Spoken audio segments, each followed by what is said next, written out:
நல்லா இருக்கு, சூப்பரா இருக்கு. எல்சியூல எதுவும் வந்திருக்கா ப்ரோ? எல்சியூ இப்போதைக்கு எதுவும் இல்ல, மேபி வரலாம். அமீர் கான் இருக்காருல்ல, கண்டிப்பா வரும். மற்றபடி ஆக்ஷன் சீன்ஸ்லாம் எப்படி இருக்கு? ஆக்ஷனா சூப்பர், ஃபைட்டிங்லாம் சூப்பர். நல்லா இருக்கு, நல்லா இருக்கு, நல்லது. எக்ஸ்பெக்ட் பண்ற மாதிரி இருந்துச்சு, எக்ஸ்பெக்ட் லெவலுக்கு எல்லாம் இல்ல, நல்லதா பயங்கரமா இருக்குங்க. இதே லோகேஷோட வெர்ஷன் வரலன்னு பார்த்தேன். இன்டர்வென்ஷன் உப்பேந்திர என்ட்ரன்ஸ் கொடுத்தாரு பாருங்க, பக்காவான என்ட்ரன்ஸ். அதுல இருந்தா எம்சியூ ஆரம்பிக்குதுங்க.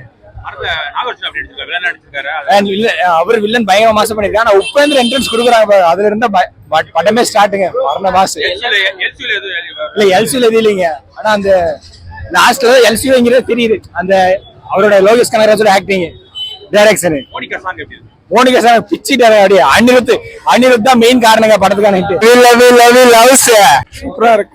ஃபர்ஸ்ட் ஹாஃப் பொறுத்தவரை வந்து ஓகே ரகம் தான், பெருசா ஒன்னும் ஹைப் இல்ல. ஆனா செகண்ட் ஹாஃப் தாறுமாறா இருக்குது, செம்மையா பண்ணிருக்காங்க. என்ன பெரிய விஷயம் கேட்டீங்கன்னா, எல்லா ஆர்டிஸ்டும் ஜூனியர் ஆர்டிஸ்ட் மாதிரி யூஸ் பண்ணிருக்காங்க. பெரிய பெரிய ஸ்டார்ஸ் எல்லாம் ஜூனியர் ஆர்டிஸ்ட் மாதிரி யூஸ் பண்ணிருக்காங்க. அவங்க இஷ்டத்துக்கு யூஸ் பண்ணிருக்காங்க. ரஜினி சார்னால எல்லாருமே ஒரு நடிகை ஒத்துக்கிட்டாங்கன்னு நினைக்கிறேன்.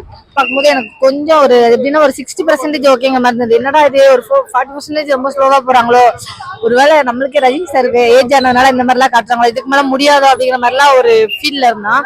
செகண்ட் ஹாஃப் வேற லெவல்ல அடிச்சிட்டாங்க. 24 hours கத்துறது மட்டும்தான், த்ரோட்டே போச்சு, டோட்டல் அவுட்டு. ரஜினி ஃபேன்ஸுக்கு இந்த படத்துல என்ன இருக்குன்னு பாத்தீங்கன்னு வச்சுங்க, ரஜினி ஃபேன்ஸுக்கு மாசா விசில் அடிக்கிற மாதிரி நிறைய மூமெண்ட்ஸ் இருக்கு. ஃபர்ஸ்ட் ஹாஃப்ல வந்து கொஞ்சம் அந்த ஆக்ஷன் சீக்வன்ஸ் எல்லாம் இந்த படத்துல வந்து ரொம்ப சூப்பரா இருக்குது. இவரோட ஆக்டிங் ரொம்ப நல்லா இருந்துச்சு. இந்த ஏஜ்லயும் அவர் வச்சு பண்ண ஆக்ஷன் சீக்வன்ஸ் எல்லாமே ரொம்பவே நல்லா இருந்துச்சு.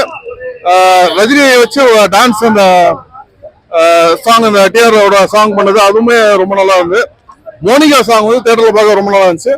அதே மாதிரி அனிருத் மியூசிக் பார்த்தீங்கன்னு வச்சுங்களேன், அந்த பேக்ரவுண்ட் மியூசிக் அரங்கம் அதிரட்டுமே அது எல்லாமே இந்த படத்துல நிறைய இடத்துல வந்து அதை போட்டு பண்ணியிருந்தாரு. அதுவுமே இந்த படத்துக்கு வந்து மிகப்பெரிய பிளஸ். ஏஜென்ட் டீனாவை நம்ம எவ்வளவு ரசிச்சோம், அதே மாதிரி இங்க உள்ள ஒரு ஏஜென்ட் ஒன்னு வரும். ஆக்சுவலா அது ஏஜென்ட் கிடையாது, ஆனா நம்மளுக்கு அந்த ஒரு ஃபீல்ட்ல ஒரு கேர்ள்ஸ் வந்து ஒரு அட்மாஸ்பியரா காமிச்சிருப்பாங்க. அது சூப்பரா இருந்தது. அதை தாண்டி பாத்தீங்கன்னா கன்னடா ஹீரோ வேற லெவல் இருந்தது இன்ட்ரோடக்ஷன்.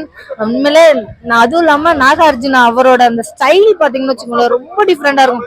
அவர் ஒரு சீன்ல வந்து ஒரு டான்ஸ் ஒன்று ஆடுவார் பாருங்க, செம்ம வைப்பு. ஆக்சுவலி எல்லா விதமான ஒரு இதுலயுமே கரெக்டா இம்பார்ட்டன்டா கொடுத்துருப்பாரு. செகண்ட் பார்ட் வரும் நான் நினைக்கிறேன். ஏன்னா முடிஞ்ச மாதிரி தெரியல படம். கண்டிப்பா அடுத்த ஒரு பார்ட் இருக்குன்னு நினைக்கிறேன். இல்ல லியோவோட கனெக்ட் பண்றாங்களா அப்படிங்கறது தெரியல. அந்த இது